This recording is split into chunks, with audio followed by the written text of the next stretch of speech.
Okay, now let me take you into the field of a little speculation here. This is not to point fingers or accuse guilt at all. This is merely an attempt to look at all of the reporting, all of the clues, the signs, everything, and then put it all out in one spot.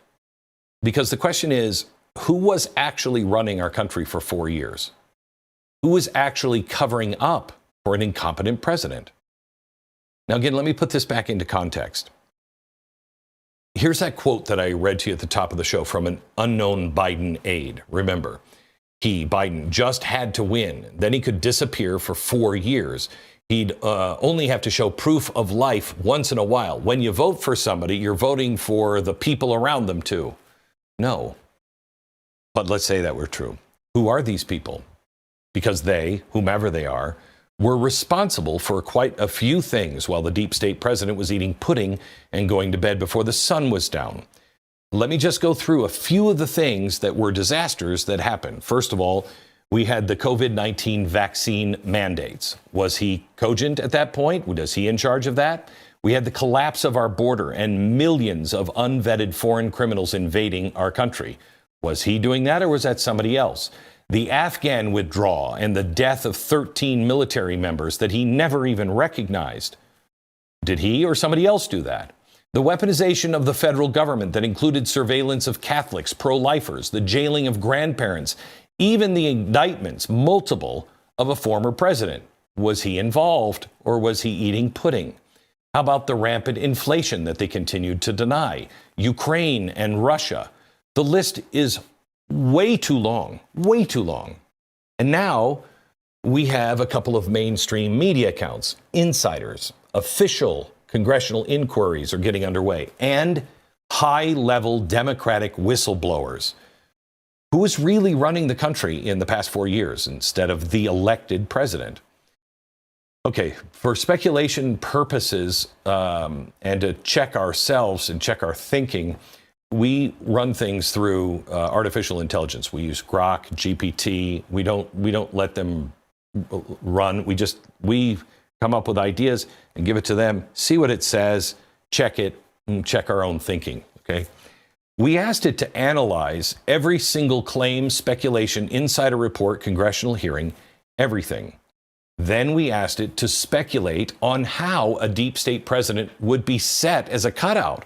What would it take to run the country? And how would you keep it from the American public? What we wanted to find out was, how big of a group would this have to be?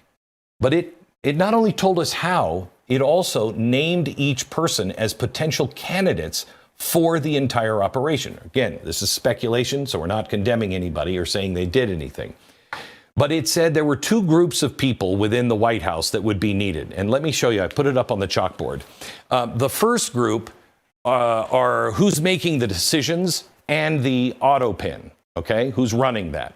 And this group, according to AI, was Jeff Zients, also Ron Klain, both Biden's chief of staff at one point. So the chief of staff had to be involved, according to AI.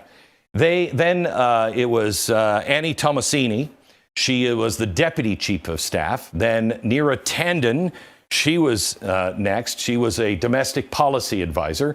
And then our national security advisor, Jake Sullivan. Okay. Those are the people that would make the decisions for the president. So when you voted for when you voted for Joe Biden, what these people are saying, I'm not saying these people, but the people who did all this, what they were thinking, what they were saying is, well, you voted for me anyway. Do you even know those people? Okay. The second group that was compiled by AI was under managing optics and concealing Biden's limited role. So in other words, it couldn't just be this group. They also needed a second group. In non-AI language, it translates to who ran the cover-up. And this group consisted of Mike Donnellan. He was a senior advisor to Jill Biden. Then you have Ashley Williams, Ashley Williams, another senior advisor. Steve Ricchetti, the counselor to the president, and Anthony Bernal. Okay. But this is just AI. This is just a speculation on who might have been involved if the goal was to install a cutout deep state figurehead in the White House. We see the roles that all of these people played, and that's what we asked. What roles would have to be involved? It went to Biden's administration.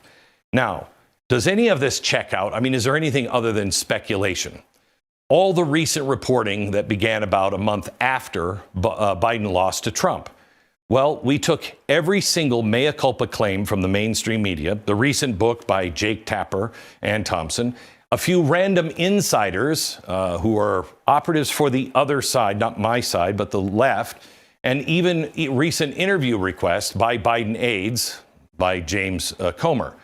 Does any of all of that information line up with any of this? Well, Congressman James Comer, who I had on the radio program, has vowed to get to the bottom of this, and he recently started this with a group of people he wants to talk to first. Who does he want to talk to? Neera Tanden, Annie Tomasini, Anthony Bernal, and Ashley Williams. Wow.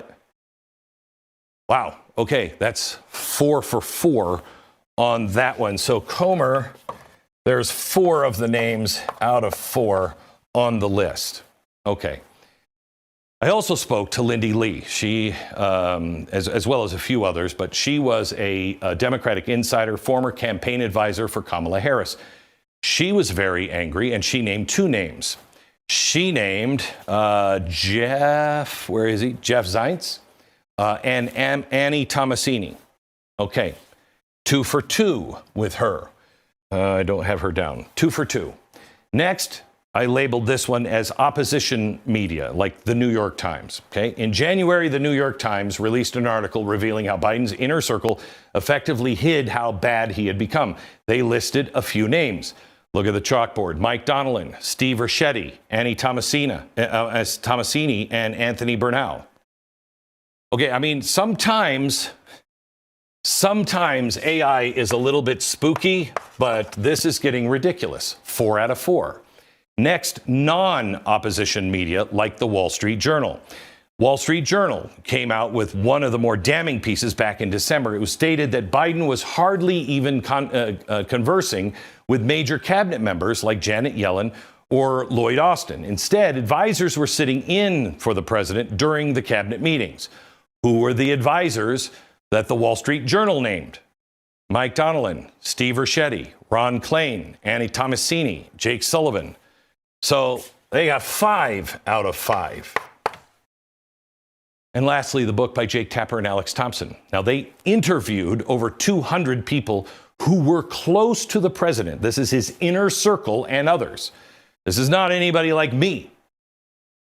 I showed you earlier one of Biden's aides admitted that they had operated undemocratically.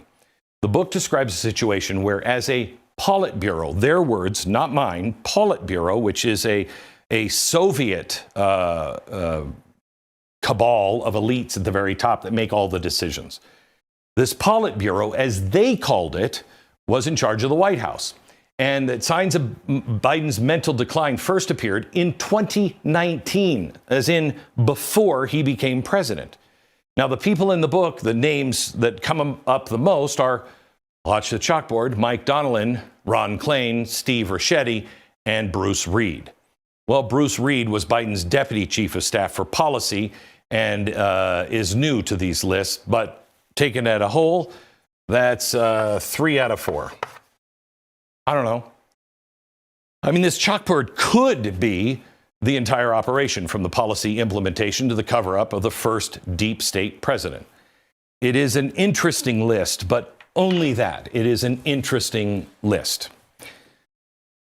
We can't go off of AI. We can't go off of hearsay. We can't go off of anything. We need the DOJ, after the Congress has investigated, to then pick it up and investigate themselves with the FBI and then prosecute if there were crimes committed. Ron Klain had multiple visits at the White House with Alex Soros. We also know that Klain was the critical conduit between Biden and the radical progressive wing of Congress, like the Squad. People like Annie Tomasini were alleged to directly be involved in Biden's classified document scandal. Was she fired? No. She was part of the inner circle. She got promoted instead. And I'm sure not all of the people on this list were ideologues. Good old-fashioned greed was also part of the deep state presidency as well, or so we're told. Mike Donnellan, who shows up on almost every single speculation, made $4 million on Biden's failed re-election campaign. Steve Ricchetti, another person named in nearly every one of these groups, had multiple family members employed inside the Biden administration. If any of this is true, if any of these unelected people were calling the shot in the president's name, then yes, whoopee, this does matter. And if you don't understand, how do you tie your own shoes? And good Lord, why do they let you on television?